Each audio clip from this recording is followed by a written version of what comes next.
Avec les beaux jours, vous avez décidé de ressortir la raquette de tennis pour vérifier si vous étiez encore capable de tenir plusieurs sets d'affilée. Rapidement, une douleur aiguë est apparue, d'abord en fin de match, puis de plus en plus tôt au cours des sets, pour finalement persister même dans les actes de la vie quotidienne. Ces signes sont typiques de ce qu'on appelle le tennis elbow ou la tendinite du tennisman.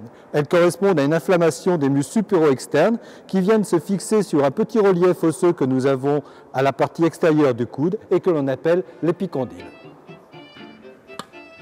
Le tennis elbow survient essentiellement entre 35 et 50 ans.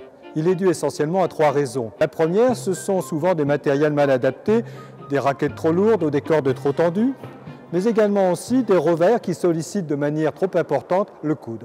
Mais le plus souvent, c'est effectivement une technique de jeu qui n'est sans rapport avec les excès auxquels vous soumettez votre corps en essayant de jouer plusieurs heures d'affilée sans préparation préalable.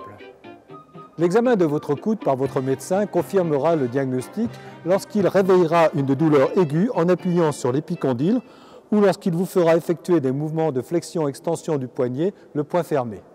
Les radiographies, par contre, ne montreront le plus souvent rien, sauf parfois des calcifications au niveau de l'épicondyle lorsqu'il s'agira d'une tendinite très ancienne. Les thérapeutiques de cette affection sont diverses et variées et souvent assez peu efficaces. Le plus important est d'arrêter l'activité sportive pendant quelques temps pour permettre la cicatrisation du tendon. En complément, votre médecin pourra vous prescrire des antalgiques, des anti-inflammatoires, voire même, dans certains cas, des massages ou des infiltrations de corticoïdes. Pour finir, je voudrais insister sur un signe clinique qui devrait inciter à la modération la plupart des bourguignons qui se respectent.